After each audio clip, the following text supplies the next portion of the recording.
Juan Kapitulo 6, versikulo 35. Si Jesus miingon kanila, Ako mao ang pan nga naghatag sa kinabuhi. Ang muari kanako, dili nagayod gutumon, ug ang mutuo kanako, dili nagayod uhawon. Ang mga Pan sa kinabuhi. maglikon unta sa mong pagtuo ug gagakabi sa pagtuman sa imong mahal nga kasuguan. Ang ginuman na kaninyo. Santos ng Ebanghelyo sumala ni San Lucas. Unya, naglali sa mga tinunan kung kinsa ang labing dako kanila. Nabalo sa Jesus silang kihuna-huna, busa mikuha siya og bata, kipatindog niya sa ilang kiliran, mingon kanila, ang mudawat ining bata sa akong ngalan, mudawat kanako. Kung mudawat kanako, mudawat usab kaniya nga nagpadala kanako. Kaya ang labing ubos kaninyong tanan mao ang labing dako. Siwan mingon kaniya, magtudlo. Nakita kami tao nga sa imuhang ngalan nahingilin o mga yawa amo sang gididan. Dili man siya sakop sa atong pundok. Ayaw siya pagdidi, mingon si Jesus kaniya. Ug sa ubang mga tinunan, kaya ang dili batok kaninyo, dapig kaninyo. Ang Ebanghelyo sa Ginoo. Pasalamati ang Ginoo kay siya maayo, ang iyang gugma mulungtad hangtod sa kahangturan. Pasalamati ang Diyos sa tanang mga Diyos, ang iyang gugma malungtaron. Pasalamati ang Ginoo sa mga Ginoo, ang iyang gugma malungtaron.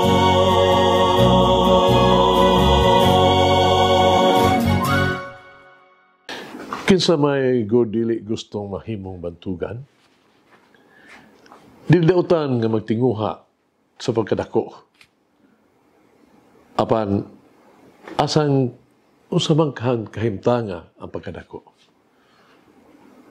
Gituloy ni Jesus ang pagsabot sa iyang mga tinunan pagpakadako. Ang pagkahalangdon, ingon sa ilahang nasabtan, na kini mahitungod sa gahom, mahitungod sa mga kabtangan o pagkapopular. Ang pagkahalangdon, dili gayon mahitungod pagbaton og daghang mga butang o paghupot o mga tao ubos sa imuhang pagmando. Ang paghalangdon alang kang Hesus mao ang pag-alagad sa ato pa, pag-alagad alang ni adtong mga dalis, mga gagmay, mga kabus, mga timawa, labing ubos ug katong powerless, walay gahom. Pagserbisyo gamit ang mga kahanas atong talento sa usa ka tawo ba alang sa kaayuhan ug alang sa pag-uswag sa iyang katawhan. Ang pagkadako mao ang pagtabang sa mga tao, pagpauswag sa ilang kinabuhi. Wala kini gituyo aron pagpaswagon ang dungog ug ambisyon sa usa ka tawo. Ang pagkadako mao ang pagserbisyo, dili ang pagkadato sa kaugalingon. Kini mahitungod sa pag-alagad sa tao ug dili pagpaulipon sa mga tao sa atong personal nga mga lagda o mga pagdili. Kini mahitungod sa paghatag ug dili pagkuha sa usa ka butang alang sa atong kaugalingon. Ang mga bata dili makahimo sa mga butang nga ilang kaugalingon. Kinahanglan at timanon sila. Kinahanglan mas mapailubon kita uban kanila. Ang usa kinahanglan kanunay nga maghatag ug dugang pagtagad kanila. Kinahanglan tabangan sila kanunay sa paglakaw, sa pagkaon, pagkatulog, sa halos tanang butang. Ang pagkadako mo ang pag-alagad, kinahanglan kita na magpaulibon, no? O sa mga walay pagtagad, sa mga tao nga dili mo tagad ka nato. Kinahanglan agako nato, ato ang mga igsuon, nga walay igong kakayahan.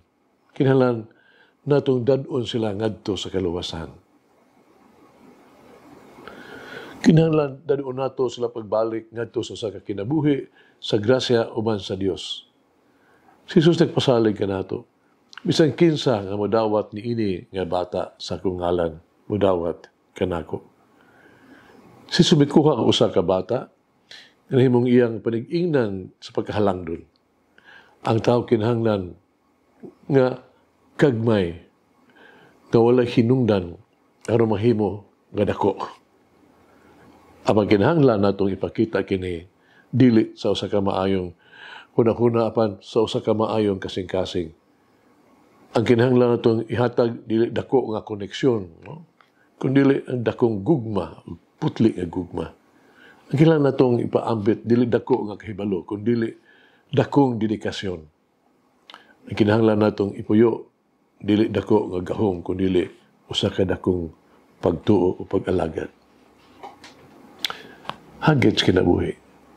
Sa panlantaw ni Jesus, makita ba niya nakita modelo sa pagkadako diha sa pag-alagad o pagpaubos?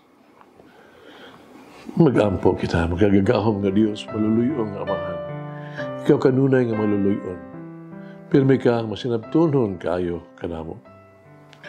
Ako nang himong dili takos nga sa imong kaayo. Akong kagalingon ra nga ako ang gihuna-huna. Nagtrabaho lamang ako alang sa akong personal mga benepisyo ug alang sa pagkadako sa kagalingon. Palihog maluoy ka Ginoo kanako. Palihog pasilo ako o Dios nga kagagahom sa tanan. Maluluyon nga Amahan. Tutuli ako, gihay ako sa ako ang mga tinguha. Kununahang ako ang mga lihok. Limpyuhi akong mga tuyo, akong mga intentions. Pagmando, paghari sa akong kinabuhi. Amen. Mama Mary, for my spirit in the true humility. Malangin ang Diyos magagahom sa tanan, Amahan, Anak, Espiritu Santo. Amen. May the Lord of the divine mercy bless us all, heal us from all diseases and suffering.